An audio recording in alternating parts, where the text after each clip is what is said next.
Gabonaises, Gabonais, chers compatriotes, mesdames et messieurs, alors que nous célébrons l'anniversaire de l'indépendance de notre pays, dans un contexte marqué par la pandémie du coronavirus, j'ai de prime abord une pensée pour ceux qui ont quitté notre monde. Je pense particulièrement à nos martyrs, ces compatriotes qui ont poursuivi à mes côtés le combat pour la libération de notre pays. Après leur mort, on réalise le prix du sacrifice qu'ils ont consenti. Au grand regret des familles de ces illustres disparus, les conditions de la mort de certains de ses compagnons ne peuvent être élucidées dans un pays comme le Gabon, qui accumule depuis des années les enquêtes classées sans suite. Dans la lignée des 10 fils de notre pays, décédés depuis le début de cette année 2021, sans avoir vu la libération de notre pays, à laquelle ils se sont consacrés avec courage et publiquement, je veux citer notamment le ministre Fabien Ogono-Essono, Maître Fabien Méré, Maître Iga Iga. Leur rêve ne s'est pas éteint. Ils n'ont pas emporté avec eux la vision sur laquelle notre nation fonde son avenir. Le Gabon libéré. J'ai enfin une pensée pour le ministre Émile Kassamapsi. Sa disparition récente laisse un grand vide, notamment parmi ses pairs de l'association des hauts dignitaires de la République qui a accompagné le combat pour la libération. Mes chers compatriotes, c'est l'occasion aussi pour moi de saluer ceux de nos compatriotes qui triomphent sans renoncer à leur combat des épreuves et des batailles que nous livrons sur le chemin de la libération du Gabon. Aujourd'hui, parmi les dignes fils du Gabon qui se sont distingués dans ce combat, l'année 2021 a vu, parmi d'autres, M. Pascal Oyougou retrouver la liberté. D'autres nombreux compatriotes poursuivent encore le combat, le même combat, en prison. Au premier rang, des Gabonais exemplaires de dignité dans la lutte ininterrompue. Je cite Bertrand Zibi Abégué. Chers compatriotes, on voudrait, sous la propre lâcheté de ceux qui y songent, faire croire aux Gabonais et aux Gabonaises que moi, Jean Pingo Koka, j'ai baissé la garde et abdiqué. On voudrait faire croire que cette lutte dont j'ai pris la tête finirait en catimini. Sans rien dire, sans rendre compte publiquement et en toute responsabilité au peuple gabonais qui m'a élu et avec qui j'ai le contrat d'aller jusqu'au bout. Oui, aller jusqu'au bout.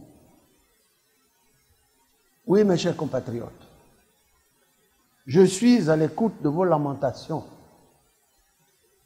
Je suis à l'écoute de vos cris de détresse. Je suis à l'écoute de vos cris de souffrance. Je suis à l'écoute du Gabon qui pleure. Je suis à l'écoute du Gabon qui désespère. Je suis conscient que vous portez les morsures douloureuses de la démolition de notre Constitution et des institutions de la République. Mes chers compatriotes, croyez-moi, comme vous, je ne suis pas remis des affres du 31 août 2016. Et je ne serai jamais, aussi longtemps que je n'aurai pas conduit le peuple gabonais à recouvrer sa liberté et sa souveraineté. Dans ce combat, de nombreuses personnalités ont joué un rôle déterminant. L'ancien Premier ministre Jean Yérenon, par exemple, fait partie du cercle très restreint des personnalités qui ont particulièrement porté leur choix sur ma personne pour propulser ma candidature, assurer mon élection et poursuivre la lutte.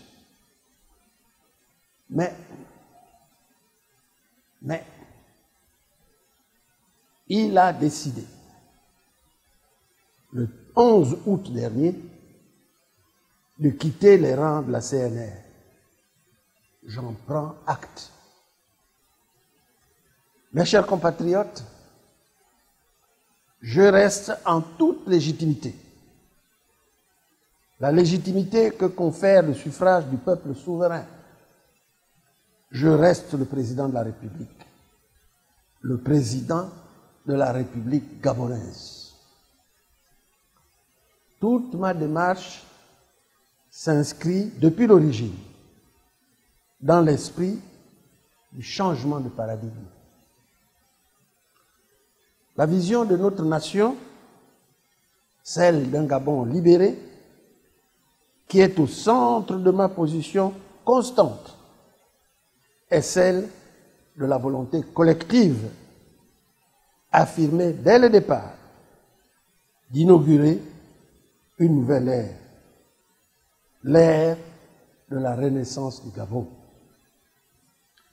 Dans cet esprit, quoi qu'il se passe, quoi qu'il arrive autour de moi, je ne m'inscris nullement dans aucune autre démarche.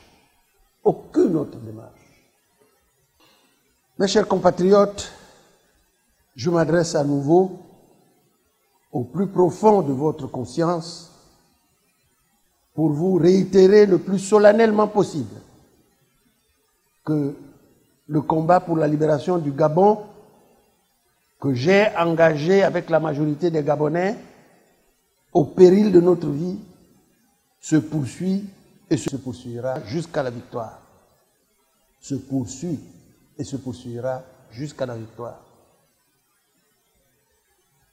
Y a-t-il un autre agenda plus clair et plus déterminant pour le peuple gabonais?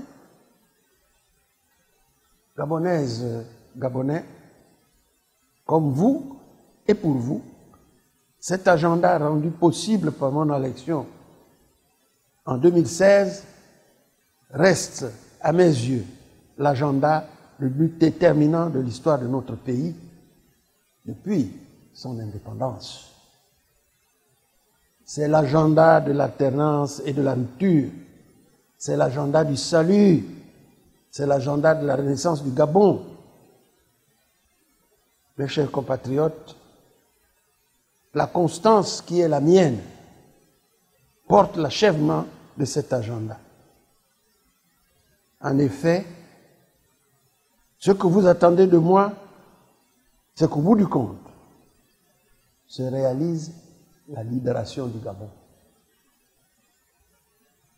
Tout vient à point nommé, comme la juste récompense à notre projet commun, porté par la communion souveraine de 2016. Je ne manque pas d'agenda. Avec vous, j'ai rendez-vous. avec la République et une nation qui tienne debout dans une liberté conquise longue haleine. Vive le Gabon immortel, pour que vive à jamais la nation gabonaise. Que les mains de nos ancêtres protègent notre pays. Que Dieu bénisse le Gabon. Je vous remercie.